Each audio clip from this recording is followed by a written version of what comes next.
You canceled again. And the best part, you didn't even regret it.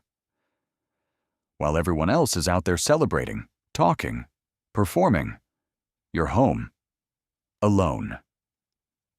And it feels damn good. That doesn't make you weird. That doesn't make you broken. And it definitely doesn't make you antisocial. But it does make you someone most people will never truly understand.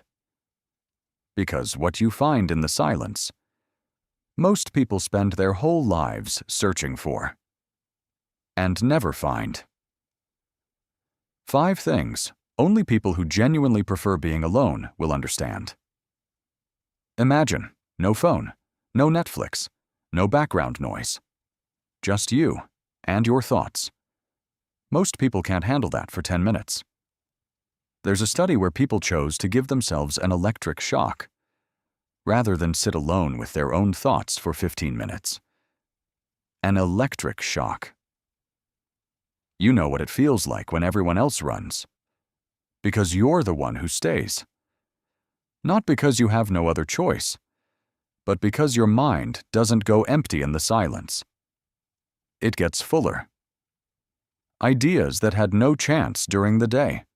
Thoughts that only come when the noise stops. Connections that only show themselves in the quiet. While others experience silence as emptiness, you experience it as the only moment where you're truly yourself. And that's not a given. That's a capacity most people never develop, because they never tried, because they're afraid of what they might find when it finally goes quiet. Not you. You know what's there, and you go there willingly. You come home, and you're exhausted. Not because the evening was bad, not because the people were annoying. Just exhausted. And most people would say, socialize more. It'll get easier. Wrong. You're not exhausted because you're bad at being around people. You're exhausted because you're better at it than most. While others skim conversations like push notifications, you read everyone like a novel. The tone that shifted ever so slightly, the pause that lasted 1 second too long, the smile that didn't quite land right. That costs something. Imagine running a marathon while everyone else is taking a walk. At the end, you're all at the same finish line, but only you know how far you actually ran. And silence isn't retreat. Silence is the charger. Without it, you can't give back what you truly have to give, and that's more than most people will ever give. This wasn't a plan. You didn't wake up one morning and decide, from today, I don't need anyone anymore. It happened, quietly, over years. Maybe you learned early that vulnerability was risky, that when you opened up, someone wasn't always there, that when you needed help, it was sometimes easier to help yourself. So your brain did something brilliant. It learned, being alone is predictable. People are not.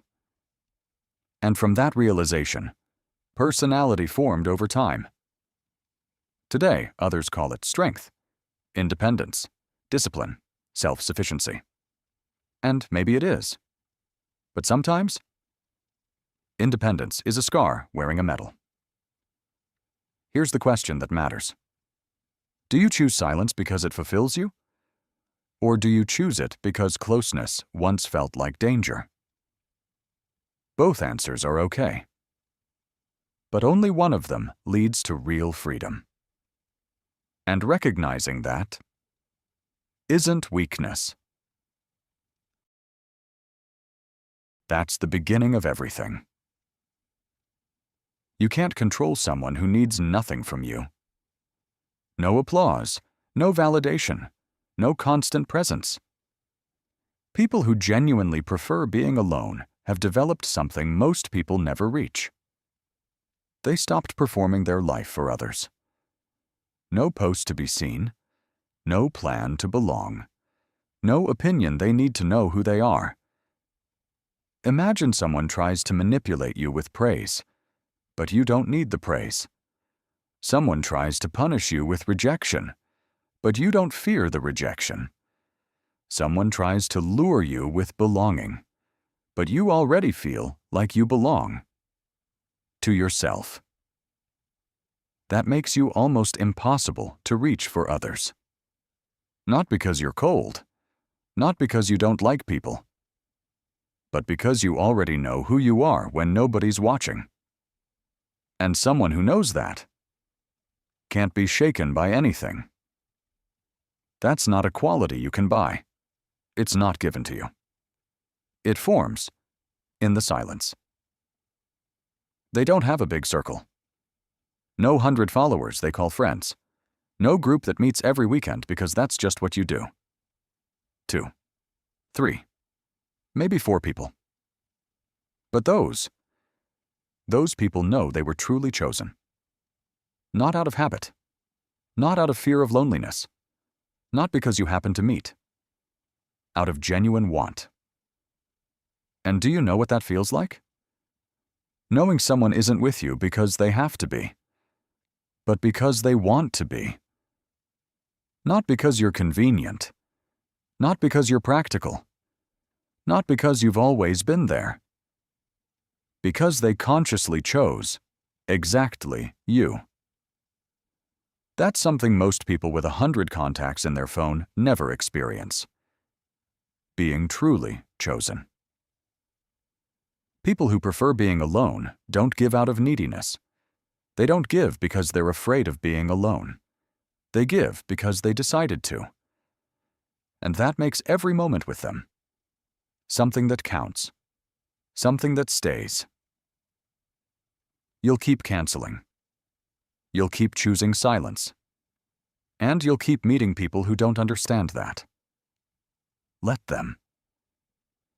Because while they're out there searching for company, you already found what most people are looking for.